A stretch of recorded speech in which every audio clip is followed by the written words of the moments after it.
Okay, guys. Hello. I have no idea.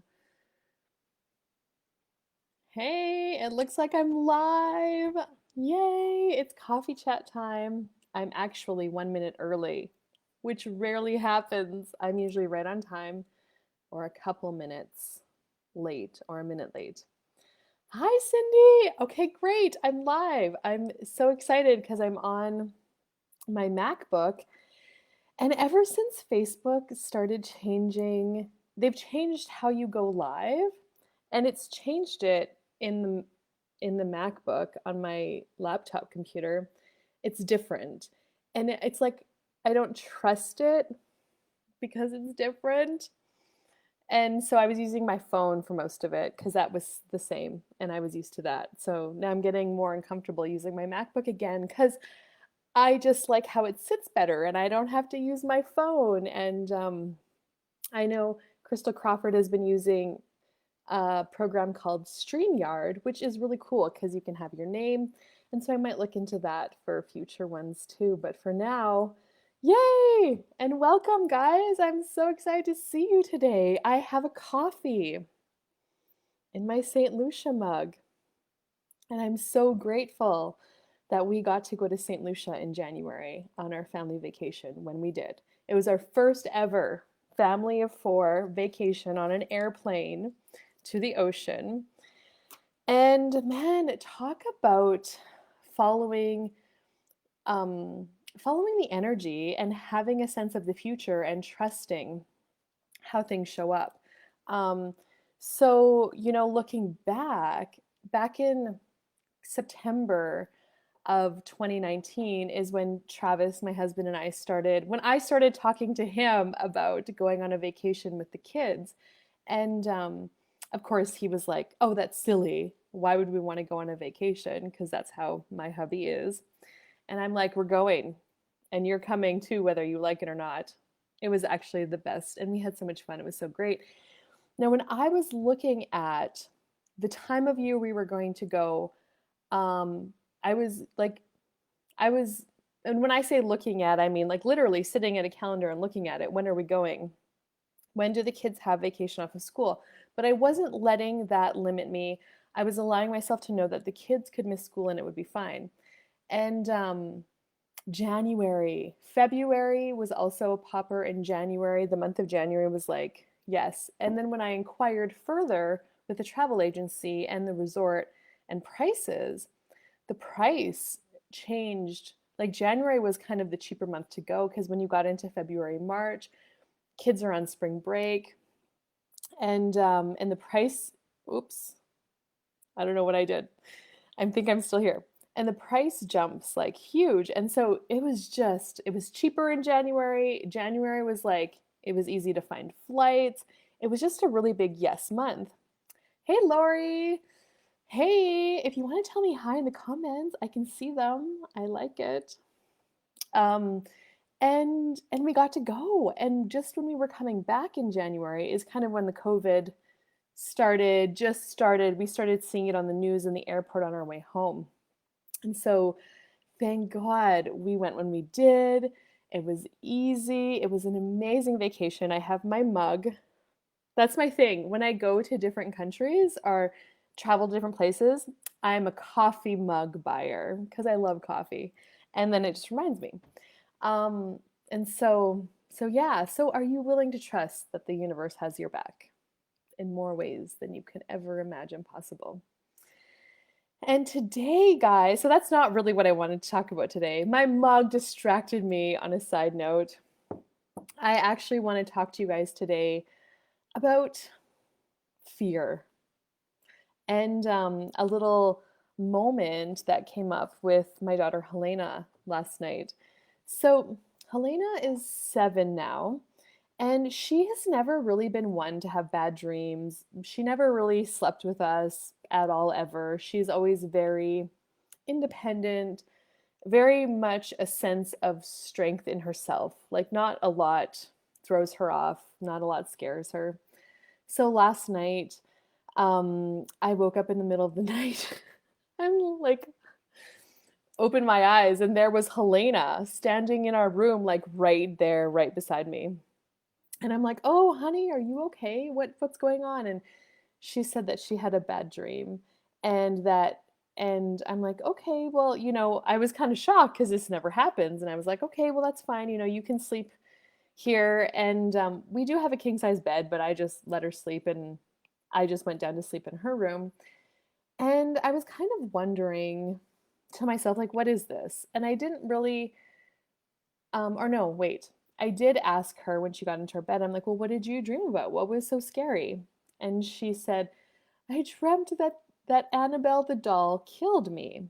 That was her dream, that Annabelle the doll killed me. And I'm like, well, this is weird. I've never heard of, okay.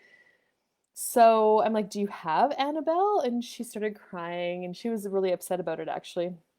And I'm like, okay, well, it's fine, honey. You can sleep with dad tonight and I'll go down to your room. So I went down to her room and I kind of wondered like what was going on and what is this Annabelle thing. And, but just kind of left it. And then this morning, we didn't talk about it right away. I went out to do my horse chores and the kids stayed in with Travis for a minute. And I got back in and I was making lunch and she brought up Annabelle. She said, "Mom, Annabelle didn't kill me in my dream last night, but I felt her touch my back." And and I'm like, "Okay." And so I said, "Well, what is this Annabelle? And where did you see her? Like I've never heard of Annabelle before." Um so she said that she saw a video of Annabelle. And I thought, well, let's Google her. I told Helena, I'm like, let's Google her on my phone and let's look at like I just want to see who Annabelle is. And so I googled the word Annabelle and sure enough, and then I remembered seeing the video trailer, the movie trailers about the horror movie about the doll Annabelle. And so I brought it on my phone and I showed her and I said, "Helena, is this Annabelle?" And she looked at my phone and she just started crying. She was just started crying and she was like, "Yes." And she was so upset. And I'm like, okay, so there was a few directions I could have gone here, but the question that I asked was like, how can I empower her? She's 7. How can I empower her to know that Annabelle the doll doesn't have any power over her in her life? But I get it. She saw a video trailer. It was scary. It scared her. People make these videos. That's what the videos are supposed to do. It was successful with her. It scared her. But I didn't, so I could have gone a different way, a couple of different ways here. I could have said, "Oh, I can see comments now." Okay. Okay, I'm just gonna take a hi Kyla, hi Maggie. Oh, it's great to see you too. Zarga Rhea, hello. Okay, back on to my Helena story. Um, so I could have told her that she's ridiculous, that it's not real, that she's being stupid, and I previously that would have been a response I had to her. I could have told her, um, it's not real, blah, blah, blah. But I just thought I stayed present with her while she was having this energy come up of being scared of Annabelle. And I just thought to myself, what can I tell her here? What words can she hear? How can I empower her in this situation? Um, and I just said, "It's okay, honey. It's okay." And she stayed looking at the pictures and I'm like, "It's okay." So I'm telling her that it's okay to feel what she's feeling right now. It's okay. And then I said to her, I'm like, "You know that Annabelle isn't real, right?" And I'm like, "You know that Annabelle does not have any more power, does not have more power than you in your life. Annabelle is not real." I said, "There's some people in this world that like to be scared. There's some people in the world that like to feel that way. They like to watch scary movies like that. So there's other people in the world that make movies for those people to watch. Annabelle is not real. She's totally made up." I'm like, and then the example I used was like, "Can you phone her and talk to her, or can you find her anywhere?" And Helena's like, "No." And I'm like, it's okay, honey. It's okay to feel scared. And I want you to know that she's not real." And um, and that started to change it.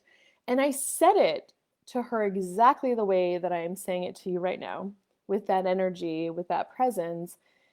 And I just looked at her, I'm like, there's nothing in your life that is more powerful than you, unless you let it be. Um, and I'm like, you know what is real? I'm like, a bear. A bear is a real thing that you don't need to be scared of them, but you need to know about them and you need to pay attention to them. But I'm like, Annabelle is not real. And it started to change it for her. And in fact, I don't remember exactly what she said after, but she was like, it just changed and she didn't have that anymore. And it started to change. So I wanted to tell you that your presence with the energy of something, your ability to stay present in the face of that energy coming up, or if you're facilitating somebody, your ability to stay present with the energy that's come up for whatever it is for that person, acknowledging what it is. So I acknowledge that she was scared. I acknowledge that it was made to be a scary thing because some people like to feel that way. So it's made for them. And then I told her that there was nothing in her life that is more powerful than she is. And that Annabelle isn't real. Annabelle is not more powerful than you. And that is true for you. And that is one of the things, my biggest takeaway, the biggest gift that Access Consciousness has given me, the foundation class, the Choice of Possibilities class, is to know that I am the creator of my whole life. Everything that shows up in my life is because I've chosen it or I've created it, I've actualized it somehow, some way.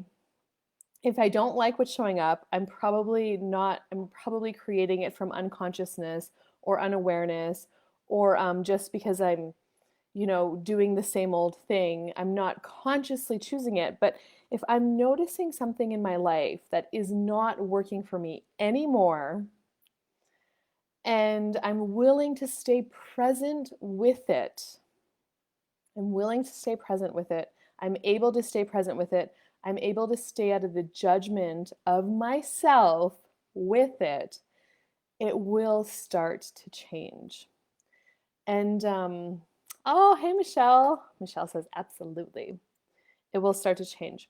And one of the things that I've played with, as I'm dabbled in, as I'm sure many other people have, is credit card debt.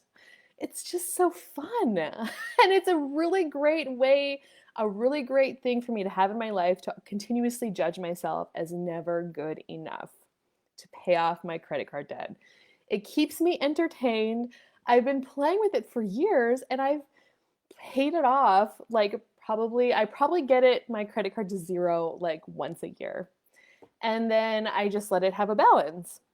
And I pretend to not look at it and I pretend to be unaware with it. And now it's at that uncomfortable place for me again. And I think I'm addicted to it because I keep choosing it. I keep recreating it. There's some value there for me that it keeps showing up. Now, I'm not at the effect of my credit card, but I keep telling myself all these reasons why I need to have one. And really, what freaking demand do I need to make to not even have one? To be able to pay cash for everything that's showing up? Because the cash shows up all throughout the year, just the timing is not always there. And being a certified facilitator with Access, there are some classes that I'm required to take to maintain my certification, and they cost thousands of dollars. And so I let myself be lazy. I turn off my awareness and I'm like, oh, I need to take that class now. Oh, but I didn't create the money yet. Oh, well, I'll just put it on my credit card. And then I get my credit card statement like the next month. And then I allow myself to beat myself up about it, to tell myself, oh, well, Catherine, you're not good enough because you haven't created enough money yet to pay off your whole credit card. It's so fun. Anyway, I'm now, so that's the thing for me that I'm getting present with again right now in my life because it's getting uncomfortable. And I am required, or I'm not required, it's a choice. I'm choosing to renew my facilitator training again in August. So that's another, you know, 4 grand.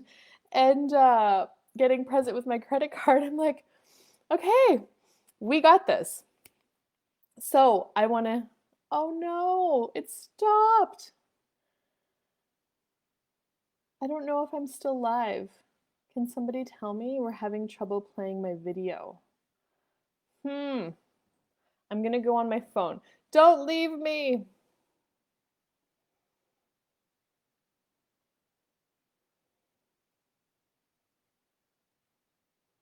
Oops. Okay. I think I'm still live. I think I can keep talking. Okay. Okay, I'm still here. Okay, cool. So I'm just gonna keep going. I can't see myself anymore, but anyway. So so one of the things that I have been running, I've been reading the Write Riches for You book, and one of the clearings in there is, oh no, back up. It was a club consciousness call with Shannon O'Hara. And she talked about creating money now and in the future. And I mean, I can create money in so many different ways, and I just allow myself to hang on to this area. Thanks, Lori. I allow myself to hang on to this area and use it as a judgment because it's just the thing that I like. I'm addicted to it. Um, but I'm demanding to change it now. And for real this time. Like, I'm not just going to pay it off and then let it get back to my uncomfortable spot again. It's going to change. Um, anyway, Shannon O'Hara was talking about creating money now and in the future. And so, what I've been doing with myself the last couple of weeks is every single time I think about my credit card, is I lower my barriers, I stay present with it. I don't just hide it again. I don't just focus on something different. I stay present with it. I actually force myself to sit down for 1 full minute, lower my barriers, and think about it. Like, let it just be with it. And then one thing that I will run is, what energy, space, consciousness, and choice can my body and I be to generate, create, and actualize money, cash, and wealth right now and in the future? And anything that doesn't allow me to perceive, to know, to be, to receive, and to choose that, I destroy and create it all times a godzillion. Right, wrong, good, bad, all nine, pod, poc, shorts, boys, bands. Because it's easier for me to facilitate somebody else through that, but it's harder for me to stay present with myself and facilitate myself through things. And I am with, like, you're with you all day long, all night long. I'm with myself all day long and all night long.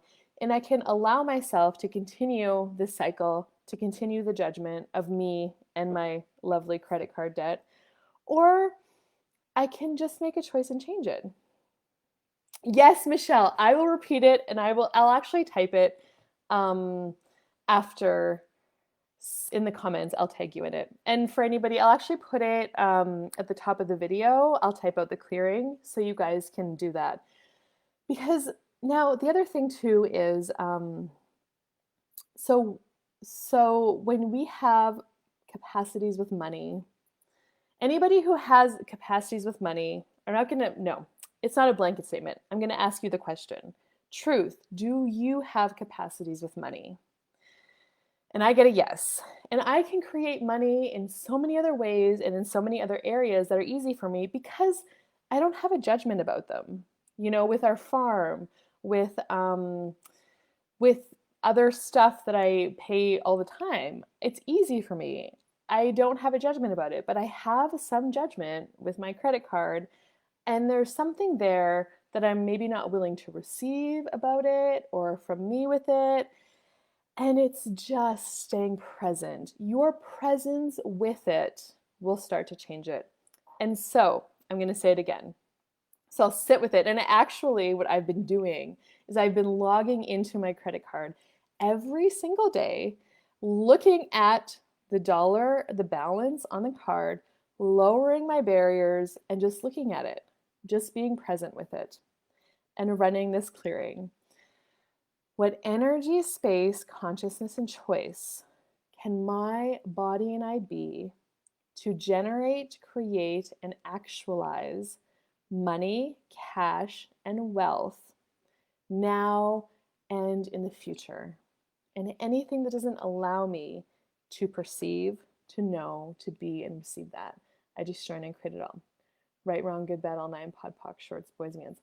Okay, Michelle says, thank you. Cindy says, Michelangelo took 2 years to carve the masterpiece David, right? He chipped it away every day. That is so true, Cindy. Thank you. You are a masterpiece in the making. Now you're making me all uncomfortable with that receiving thing. Okay, so, I'm squirming now, Cindy. Thank you. And it is a receiving thing, and it's an acknowledgement of a creation of in the future. So everything that pretty much goes onto my credit card is tied, it's for my certified facilitator training. I put my choice of possibilities on there, my global foundation class, and like the big classes like that. So there's thousands, it carries a thousands of dollar balance. But as I'm talking to you guys, actually, it's unwinding even more. I haven't actually acknowledged what those choices are really creating for me and for the future of my life, but also for the future of other people that are taking classes with me as a facilitator. I'm not acknowledging my choice. I'm not receiving from the creation and the future that these choices are creating. Yes, open to receiving everything, Michelle. Yeah. Yeah, for all eternity, Irene. And thank you for typing it, Lori. And so I talked about in the very beginning of the coffee chat about our awareness of the future and how the universe has your back and how the St. Lucia trip showed up when it did. And so I haven't actually acknowledged what my choice to be a certified facilitator creates for me, for the planet on a big scale, because if I am using these tools and I'm choosing to be conscious with everything, and I'm inviting other people to be that just by being with them or talking, or even just right now on this coffee chat with you guys, if I don't actually acknowledge what future that's creating, then I'm not actually able to receive from it, which is where this hang up is. It's totally facilitating me. Oh my God. Okay, so that's another thing I'm going to do. And it's going to change. Your ability to stay present with something, whatever that is for you, will change. So if you have this thing going on like I do, because I'm sure I'm not the only one, and who am I mimicking with it? And am I using it just to stay normal and to really whatever? If you have this thing too, I challenge you to 30 days. 30 days of staying present for 1 minute with the thing, whether it's your credit card balance, whether it's your body. We use our bodies. We also judge ourselves for our bodies. I did too, but actually, that's not my thing anymore. After I had kids, my body changed, and so many moms know that. And it's different. It's not as tight as it used to be in some places. It's a little bit saggier. But what I did with my body, I kind of did the same thing. I got aggressively present with it, and every day I would look at it, and I would lower my barriers, and I would run a clearing. I can't remember what clearing it was that I was running, but it changed. And now I'm more comfortable in my body. My body creates with me. And so I'm excited. I'm really excited now to change this credit card thing. Vicky says, thank you for this. I've just got it off a 2-week Netflix I haven't been able to be present with. Question mark. How does it get any better? Yes, yes, yes, Lori. Thank you. Yes, Vicky. Okay. So 1 minute a day. You can set a timer. 1 minute. Look at your thing. Is it your body? Is it credit card debt? What is your thing right now that you are judging yourself the most for, that you don't even want to look at right now? Stay present with it for 1 minute. Lower your barriers and it will start to change. Science even says, thank you, Cindy. Science even says that when you put your attention on molecules, they change, the shape changes, the energy changes. And I could see that today with Helena when I stayed present with her and her fear of Annabelle. When I stayed present with her and I facilitated her through that, and I'm like, that's what I got to be for me with this. That's what I've been choosing with this. And so I wanted to tell you guys about it too. All right. Yeah. Thank you so much, guys. I am so yeah, I'll type the clearing out at the top of the video. And yes, Cindy, lower your barriers. And if you have any questions, I have some Facebook groups. You can message me. I'm here. I'm willing to ask you a question. Just let me know. Reach out. All right. I adore you guys. Thank you for watching. Have an amazing rest of your day. And I'll see you next week on Coffee Chat. If not, somewhere before then. You just never know. Bye bye for now.